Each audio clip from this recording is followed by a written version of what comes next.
어느 두 사람이 이야기를 주거니 받거니 하고 있었습니다. 그러다가 한 친구가 자기 옆에 있는 친구에게 묻는 거예요. 자네 아인슈타인의 상대성 이론 알면 좀 가르쳐 주게나? 라고 질문을 했어요. 그때 친구가 대답하기를 간단히 말하면 이런 거야. 하나의 물체가 관련성의 여부에 따라 가지고 다른 의미를 갖게 된다고 하는 거야. 만약에 자네가 뜨거운 난로 옆에 1분 있었다라고 한다면 그 1분이 한 시간처럼 느껴질 수가 있지. 근데 만약에 자네 옆에 아름다운 여인이 있었다. 그러면 한 시간을 있어도 1분으로 느끼게 되는 것. 그것이 바로 상대성 이론이야. 라고 그렇게 해서 다 알아듣고 배웠어요. 그리고 나서 집으로 돌아갔습니다. 그리고 저녁 식탁을 대할 때에 국그릇에 자기 아내의 머리카락이 한 가닥 빠져 있었어요. 그래가지고 아내한테 하는 말이 여보 내가 오늘 낮에 친구를 만나가지고 상대성 이론에 대해서 배웠거든. 그거 잘 들어보라고. 만약에 당신 머리카락이 자기가 대머리야. 그래서 한 가닥만 있어. 그러면 머리카락이 안 났다고 이야기를 했겠지. 그런데 국그릇에 만약에 당신 머리카락이 지금 이게 하나 빠졌잖아? 이거는 엄청 많이 빠진 게 되는 거야. 이게 바로 상대성 이론이라고 하는 거지. 라고 하면서 야단을 쳤다고 하는 거예요. 이것을 사람의 언어 생활 가운데 적용해 본다고 한다면 여러분 사람은 연약하고 부족하잖아요. 그래서 어떤 사람이 나를 갖다가 칭찬을 많이 했다라고 해도 그것은 그렇게 많은 칭찬으로 여기지 않을 수가 있어요. 인간은 부족하고 연약하기 때문에. 그런데 딱 한마디 안 좋은 말로 나를 비판했어요. 그럼 이것이 그냥 몇 날 며칠이고 계속해서 자기를 괴롭히는 말이 될 수가 있는 거예요. 그러면 여러분 우리는 언어 생활 가운데서 남을 배려할 줄 아는 그런 언어 생활을 해야 되는데 우리가 종종 어떨 때는 그런 얘기들을 많이 들어요. 요즘에 예를 들면 뭐 명태가 일찍 되고 하는 그런 붐이 일어난 지 벌써 오래됐잖아요. 이제 직장생활 끝나고 나서 뭐 마땅히 할 게 없잖아요. 식당들을 주로 차린다고 하는데 또 잘 안 되는 것이 통계적인 현실이에요. 그래서 누군가가 식당을 준비하고 있는데 친구가 와서 하는 얘기가 자네 요즘 뭐 식당 한다는 말이 있던데 요즘은 그거 안 되는 식당 뭐 하려고 해? 이 얘기 들으면요 힘이 쫙 빠지게 되어 있어요. 젊은 사람도 마찬가지인데 공부를 꽤나 하는 학생이 있어요. 유학을 준비하고 있습니다. 근데 그 친구가 유학을 준비하는 사람에게 이런 이야기를 건네는 거예요. 너 요즘에 박사학위 받고 나가지고 집에서 노는 사람들이 얼마나 많은지 알아? 너 학위 받아서 뭐 하려고 그래? 그러면 유학을 가려고 하는 사람이 힘이 쭉 빠지게 되어 있습니다. 목회도 마찬가지인데 교회가 요즘 부흥하는 교회가 많지 않잖아요. 제가 개척할 때에도 그랬어요. 목회자 가운데서 개척 힘든데 개척 왜 하려고 그러냐고 이렇게 이야기했던 친구 목회자도 있어요. 그런 얘기는 안 들은 것만 솔직히 못합니다. 주변에 어떤 반대, 비판에 대한 이야기를 듣게 되면 낙심하고 절망하기가 일수인 거예요. 그러면 여러분 우리는 좀 말을 삼가야 되고 조심해야 돼요. 안 된다. 왜 하려고 그러느냐? 너 뭐 때문에 그러냐? 라고 하는 말들을 삼가시는 은혜가 있길 바랍니다. 우리는 뭘 어떻게 해야 되는가? 오히려 말을 하려고 하면 만약에 상대방에 대해서 그렇게 꼭 칭찬이 아니면 좋은 쪽으로 마음을 먹고 분별할 수 있는 말을 건네야 돼요.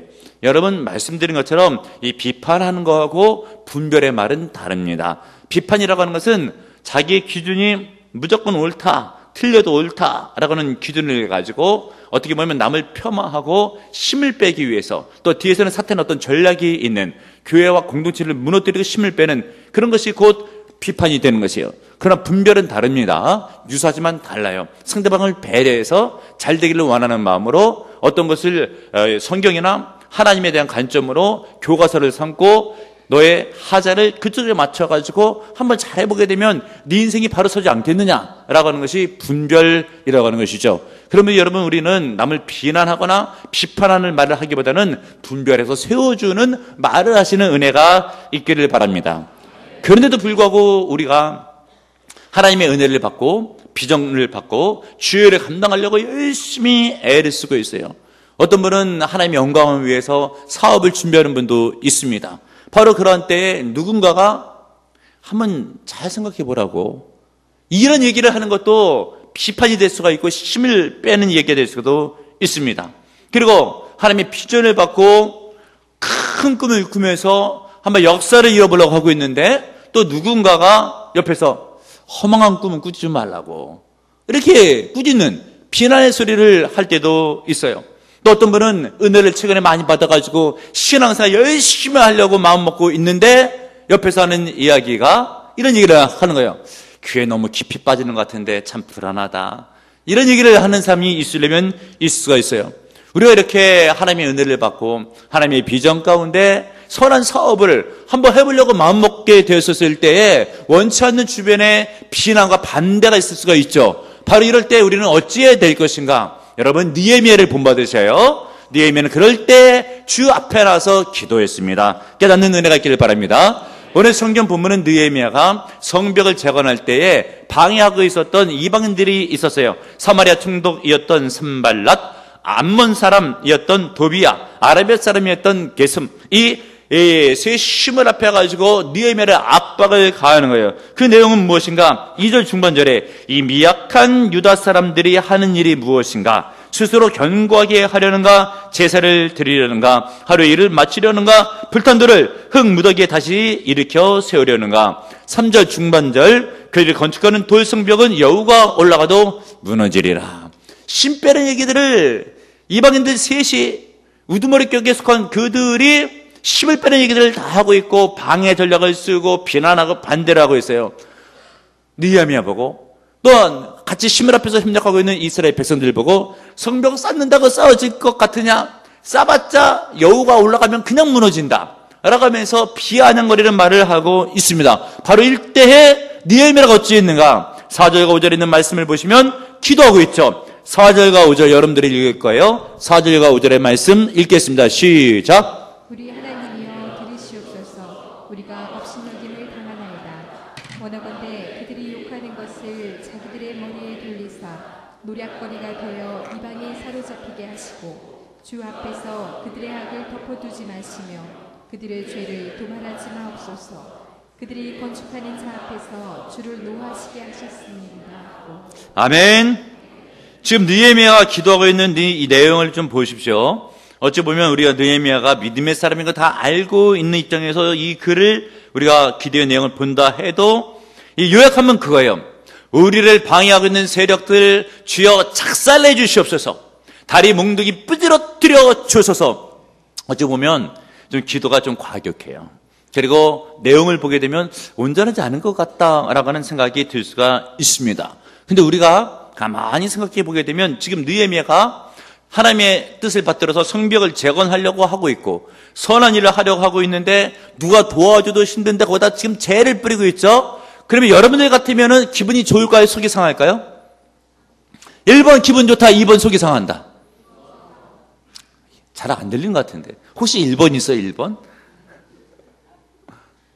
오늘 느헤미야는 2번이에요. 다 2번입니다. 안 좋은 얘기하는데 누가 기분이 좋겠어요? 속이 상하죠. 그런데 이렇게 속이 상하면 일반적으로 보통 사람도 어떻게 하는가? 너와 나한테 한번 해야 되지. 내가 너 가만두지 않겠다. 이게 사람의 드는 그런 마음이 되는 거예요. 그리고 속이 상할 때 보게 되면 자기 입장을 자꾸만 설명을 해요. 내가 실은 이거 왜 하려고 그랬는지 아냐고. 너 알기를 아냐고. 왜 아무것도 모르면서 비판하냐고. 내 말 좀 들어보라고.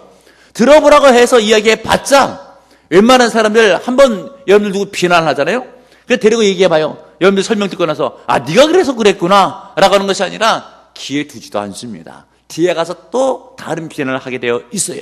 느헤미야가 이것을 알기 때문에 속이 상한 상태 가운데서 그 사람에 대해서 대응하지 않고 가지금 어떤 맞대응을 통해서 가지금 비난하지 아니하고 하나님께 나아가서 마음을 쏟고 기도하고 있는 거예요.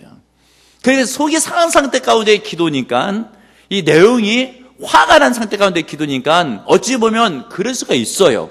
그런데 중요한 것은 무엇인가? 감정이 안 좋은 상태 가운데서 그 사람들하고 맞서 싸우지를 아니하고 하나님께 나아가서 모든 것을 그대로 다 토해내는 기도를 드리고 있었다. 여러분 중요한 거예요. 어떨 때는요 마음이 상하잖아요. 기도하기도 싫어요. 기도도 안 돼요. 그런데도 불구하고 오늘 성경 본문에 있는 느헤미야는 하나님께 기도해요. 그런데 가만히 살펴보게 되면 이 느헤미야가 하는 일은 하나님의 일이거든요. 생각해 볼 때 내가 하나님의 일을 하게 되면 열려야 되는데 길이 성통해야 되는데 자꾸만 장애물들이 생기고 비판이 들리고 힘이 빠져요. 그러면 아유, 하나님이 일을 한다고 하는데 뭐 내일도 아닌데 하나님이 도와주셔야지 왜 반대가 있고 비난이지 하지 말까? 이런 생각이 들 수도 있지만 느헤미야는 절대 그렇지 않고 하나님 앞에 나가서 모든 것을 토해내는 기도를 드리고 있습니다. 여러분, 우리가 주의 일을 감당할 때, 직분을 감당할 때, 봉사를 하게 됐었을 때에 하나님의 선한 사업을 꿈을 꾸고 그 일을 이루어 나가려고 마음 먹고 있는 바로 그때에 주변에서 비난할 때가 있어요. 너 지금 뭐 정신 차리라고, 너 지금 무슨 일을 하려고 그러냐고, 한다고 되는 줄 아냐고 힘이 쭉 빠지는 그런 말을 할 때가 있어요. 그러면 어떻게 된다고요? 그 사람하고 말을 섞는 것이 아니라 전능하신 하나님, 나에게 은혜를 베푸시는 하나님, 역사를 주하신 하나님, 그 하나님 앞에 자기의 감당 상태의 모든 것들을 다 쏟아놓는, 토해내는 기도를 들으시는 여러분들 되시기를 바랍니다. 우리 성경 본문에 있는 느헤미야가 그렇게 하나님 앞에 기도해서 우리 하나님께서 그것을 다 알아주시고 위로해 주시고 받아주시고 힘을 주시고 능을 주시고 용기를 주셔서 성벽이 52일 만에 재건된 줄을 믿으시는 여러분들 되시길 바랍니다. 다윗이 그런 인물이에요. 여러분, 다윗은 목동에서 왕이 되었던 인물이잖아요. 왕이 되었어요. 과거의 왕은 정말 절대 권력을 가진 사람이에요. 그런데도 불구하고 나중에 신하들이 배신하죠.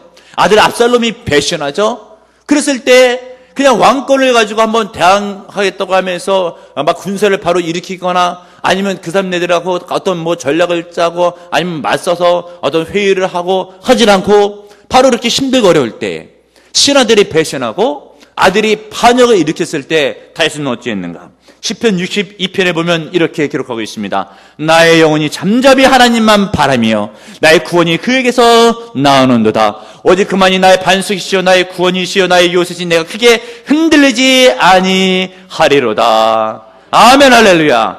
백성들아 시시로 그를 의지하고 그 앞에 마음을 토하라. 하나님 우리 피난처시로다. 아멘. 여러분, 반대가 있을 때, 비판이 있었을 때, 내 일을 방해할 때, 내가 주의 마음을 품고 주의 일을 감당하려고 했었을 때, 주변에서 안티 세력들이 많이 발생이 됐을 때 안 좋은 감정이 있잖아요. 상한 심령이 있잖아요. 어떻게 되겠습니까? 하나님 앞에 기도하세요. 이런 기도를 일컬어서 토하는 기도. 오늘 말씀드렸던 것처럼 다윗도 시시로 내 마음을 하나님 앞에 토하라. 이 토한다고 하는 것은 뭐예요? 안 좋은 것을 뱉어내는 거예요. 우리가 심정이 안 좋았을 때 기도하기 싫지만 사람들에게 쏘아붙이고 싶지만 절대 이렇게 하지 말고 하나님 앞에 기도로 다 토해내라. 여러분, 안 좋은 건 어떻게 해야 됩니까? 토해내야 돼요. 안 좋은 거 안고 있으면 병납니다. 그리고 이것을 만약에 토했어요? 그리고 토하고 난 것을 아우 아깝다 할 사람이 누가 있겠어요? 아무도 없어요. 여러분, 토하는 건 잘하는 거예요. 안 좋은 건 토해내는데 기도로 하나님 앞에 토해내시는 여러분들 되시길 바랍니다. 이것을 가지고 끙끙 앓면서 나한테 그렇게 하는 사람 가만두나라고 하면서 찾아가서 만나고 따지고 남들에게 변호하고 주변에 어떤 세를 형성하고 그런다고 해서 되는 일이 아니에요. 화병만 점점 키워냅니다. 여러분, 기도로 주 앞에 토해내셔요. 반대가 있었을 때, 비판이 있었을 때 하나님 앞에 기도로 나아가시는 여러분들 되시길 바랍니다. 또 한 가지, 주의 일을 마음먹고 선한 사업을 기획하고 비전을 이루어가려고 하고 있는데 주변에 비판이 있고 반대가 있다. 어찌해야 될 것인가? 절대 낙심하지 말고 하려던 일을 충성되게 감당하시는 여러분들 되시길 바랍니다. 6절의 말씀을 보세요. 여러분들이 읽겠습니다. 6절 시작. 이에 우리가 성을 건축하여 전부가 연결되고 높이가 절반에 이르렀으니 이는 백성이 마음들여 일을 하였습니다. 아멘. 이 말씀이 중요한 거예요. 마음을 들여서 일을 하는 것. 특별히 교회 중직자들은 본이 돼야 돼요. 담임 목사를 도와서 교회를 섬겨갈 때에 마음을 들이는 일이 중요해요. 그런데 오늘 성경 보면은 뭐예요? 힘든 상황, 반대가 많을 때, 비난이 많을 때, 이때 손을 놓고 싶고 낙심하기가 일쑤예요. 그러나 어떻게 했다고요? 마음을 들였다. 굉장히 중요한 말씀이에요. 여러분들이 어떤 일을 감당하는 데 힘에 붙여요. 누군가가 얘기해요. 뭐 따라 하냐고, 돈이 나오냐고, 떡이 나오냐고, 뭐 때문에 그것을 하냐고 낙심하면서 그래 하지 말까? 라고 하는 생각도 들지만 믿음의 사람은 어때요? 그럴 때 낙심하지 아니하고 마음을 들여서 주의를 감당하게 되는 것, 그것이 곧 승리의 비결인 줄로 믿으시는 여러분들 되시기를 바랍니다. 여러분, 그런데 오늘 성경 본문에 보니까 이 주변에 산발락, 도비아, 게셈이 흔들고 있죠. 성벽 뭐하러 제가 나가느냐, 한다고 되느냐라고 할 때 실은 이스라엘 백성들은 힘이 빠지긴 했어요. 10절을 보세요. 10절. 유다 사람들은 이르기를 흙무더기가 아직도 많거늘 짐을 나른 자의 힘이 다 빠졌으니 우리가 성을 건축하지 못하리라 하고, 어때요? 힘이 다 빠졌대요. 이것은 사탄의 전략 가운데 넘어간 거예요. 그런데 지금 누가 그 영향을 받고 있는가? 같은 민족이었던 유다 사람들이 영향을 받고 있는 거예요. 왜요? 산발락, 도비아, 게셈이라고 했던 이방 사람들이 이야기하기를 성벽 재건한다고 되냐? 해도 안 된다 라고 이야기를 할 때에 흔들리는 사람들이 있었죠. 또 그 얘기를 듣고 나서 야, 그 사람들의 말이 맞다, 한다고 되는 일이 아니다 라고 하면서 백성들의 마음들이 요동치고 있었어요. 더군다나 여러분 어떤 일까지 있었는가? 12절을 보세요. 그 원수들의 근처에 거주하는 유다 사람들도 그 각지에서 와서 10번이나 우리에게 말하기를 너희가 우리에게로 와야 하리라 하기로. 지금 무슨 말이에요? 잘 들으시는 여러분들 되시길 바랍니다. 지금 느헤미야가 은혜를 받고 리더십을 발휘해서 이스라엘 백성들의 마음을 추스려서 성벽 재건을 하고 있었어요. 바로 그때 산발락, 도비아, 게셈이 와가지고 이방 사람들인데 너희들이 그렇게 애를 쓴다고 해서 성벽이 재건될 수가 있겠는가? 여호가 올라가도 그 성이 무너지리라 라고 하면서 비판하고 반대하고 있었죠. 근데 일이 잘 힘들고 진척이 되지 않고 있고 정말 가만두지 않겠다고 했던 협박, 공갈 등이 있게 되는 이런 때에 유다 사람들, 그러니까 가족들이에요. 가족들이 보게 됐었을 때 자기 남편, 자기 아들이 가서 그 현장에서 일하고 있거든요. 자칫 잘못하다가 성벽은 재건되지 않고 안 좋은 일을 당할까 봐, 전쟁이라도 또 일어나서 죽게 될까 봐 하는 이야기가 안 되는 일이야 라고 하면서 빨리 집으로 돌아오지 뭐해 라고 몇 번이나 얘기했대요. 12절에 보게 되니까 10번이나. 이게 여러분 10번이나 얘기 들으면 웬만한 사람 힘 다 빠져요. 당신 뭐 주일 한다고 이렇게 열심히 하고 있지만 된 건 뭐 있어? 그러다가 식구들 굶기는 거 아니야? 빨리 정신 차려. 이런 얘기를 10번쯤 들어봐요. 힘이 쫙쫙 빠질 수가 있는 거예요. 그런데 여러분, 오늘 성경 본문에 있는 이 느헤미야한테 배워야 돼요. 뭘 배워야 되는가? 계속적으로 그 백성들에게 용기를 줘요. 하나님 살아계신다. 다 알고 계신다. 이 일이 하나님으로부터 닮은 것이 아니냐? 네가 믿음만 지키면 반드시 이 성벽은 우리들의 힘으로, 하나님의 도우심으로 완성될 수가 있다. 백성들이 그 말에 힘을 얻는 거예요. 그러면서 성경을 계속 읽다가 보면 한 손에는 쟁기이라는 것, 도구, 한 손에는 무기, 그리고 나팔을 입으면서 연락조를 짜면서 경계하면서 성벽을 완성시키는 일을 이제 성공리에 마치게 됩니다. 여러분, 우리나라 요즘 상황 좋지 않잖아요. 느헤미야 성경 잘 봐야 됩니다. 적들의 위협이 있잖아요. 그때 우리는 어떻게 대처해야 되는가? 하던 일을 그대로, 학생들은 공부를, 성업에 임하는 사람은 생업을, 목회자는 목회를, 그러면서도 군인들은 담대하게 방어를, 그리고 하나님께 마음과 믿음을 두게 되면 적들이 어찌할 줄 모릅니다. 오늘 성경 본문에 있는 느헤미야가 방해하게 됐을 때 백성들을 독려하죠. 두려워하지 말라, 하나님을 믿어라, 쟁기를 붙잡고 일을 하면서 또 한쪽에는 무기를 들고 방어하면서 연락줄을 짜면서 믿음으로 우리의 주의를 감당하자 라고 했었을 때 적들이 꼼짝 못하고 어찌할 바를 모르고 하나님의 도우심으로 성벽이 완성될 줄로 믿으시는 여러분들 되시길 바랍니다. 여러분, 안 된다고 말하는 사람들, 실패하는 사람들이에요. 실패하는 사람들의 패턴을 보게 되면 될 만한 이유는 아무것도 없어요. 그러나 성공하는 사람들을 가만히 봐요. 상황이 어려워요. 그런데도 불구하고 될 만한 이유들만 가지고 이 일을 성공시키게 되는 거예요. 성벽 재건 어려웠잖아요. 느헤미야는 된다고 해요. 성공의 이유를 찾는 거예요. 성공했어요. 배우시는 여러분들 되시길 바랍니다. 아무리 상황이 안 좋아도, 아무리 연약해도 주님을 믿고 의지하면 반드시 역사는 일어나요. 여러분, 모세가 무엇으로 옹혈에 갈렸습니까? 지팡이 하나. 여러분, 다윗이 무엇으로 골리앗을 무찔렀어요? 돌멩이 하나. 어떻게 해요? 하나님의 도우심으로, 믿음의 역사로. 상황은 어려워요.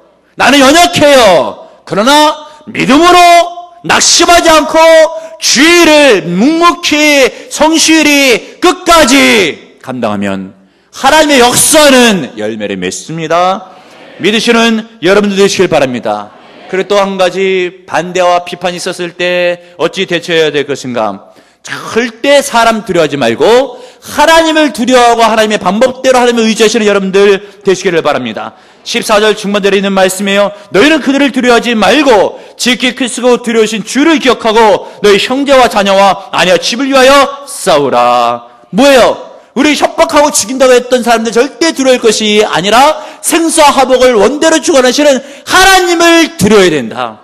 깨닫고 믿으시는 여러분들 되시길 바랍니다. 그러므로 여러분, 우리가 주의를 감당할 때, 선한 사업을 감당할 때 늘 우리가 점검해야 될 것이 있어요. 무엇인가? 나를 방해하는 세력들이 얼마나 되는가? 라고 하는 것보다 혹시 내 마음 가운데 주님의 말씀에 대해서 순종하지 못하고 있는 자아는 있지는 아니한가?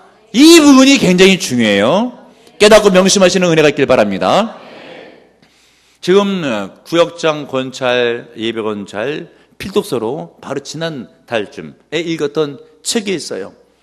티마스라고 하는 회사를 이끌고 있는 하윤록 씨에 대한 이야기인데, 미국에서요, 젊은 청년들이 취업하기 제 1위로 소망하는 회사가 그 티마스 회사예요.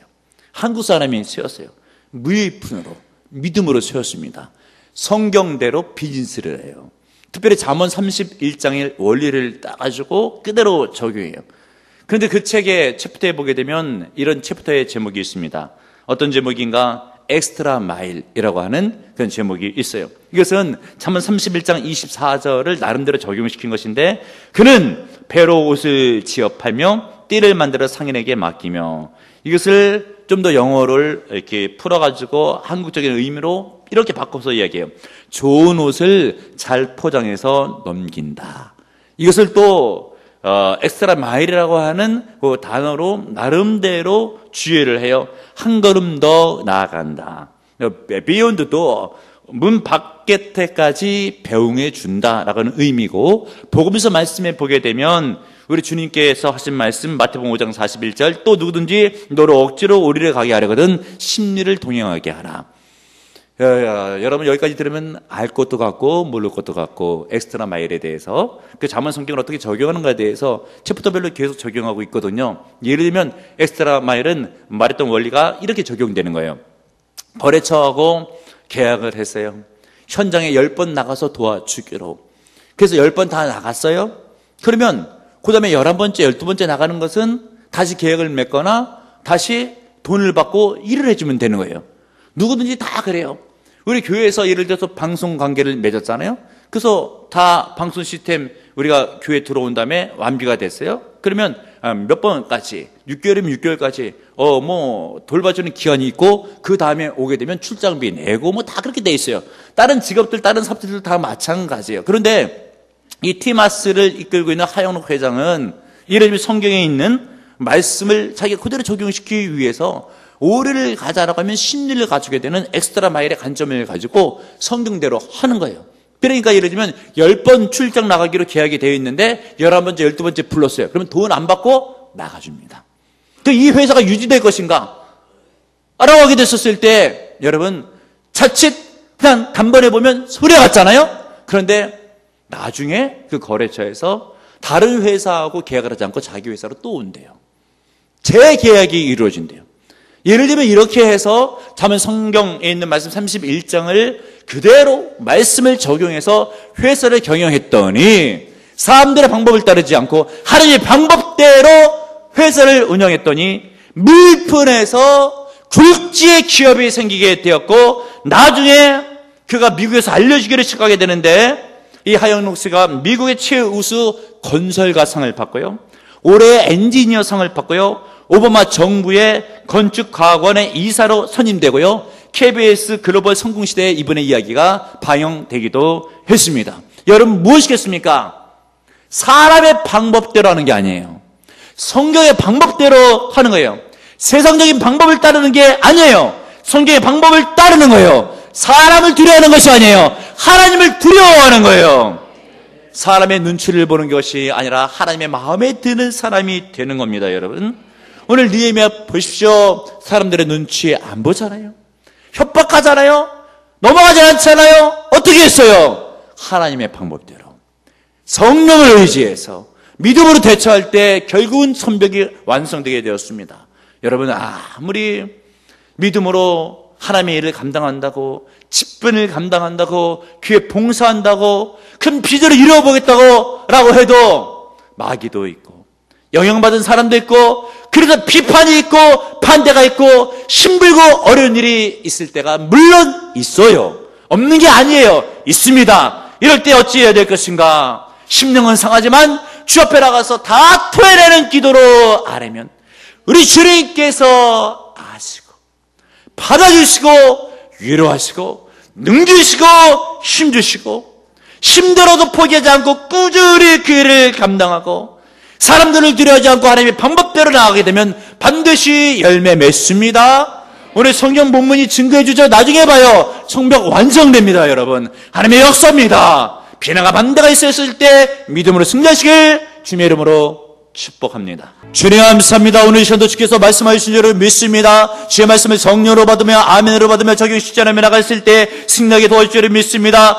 믿음으로 저희를 감당할 때 방해의 세력들, 비판의 세력들 있게 되겠지만 예수의 이름으로 사탄마귀를 무찌르며 문제를 해결받으며 주 앞에 토하는 기도로 응답을 받으며 낙심하지 않고 꾸준히 추진하게 됐을 때 열매 맺게 될 줄을 믿습니다. 절대 사람 두려워하지 않고 전능하신 하나님을 의지하고 그만두려 했을 때 아버지여 함께해 주실 줄을 믿습니다. 10년 가운데 은혜를 넣으시고 믿음의 능력을 넣으시고 열매 맺을 수 있도록 아버지여 함께하여 주옵소서.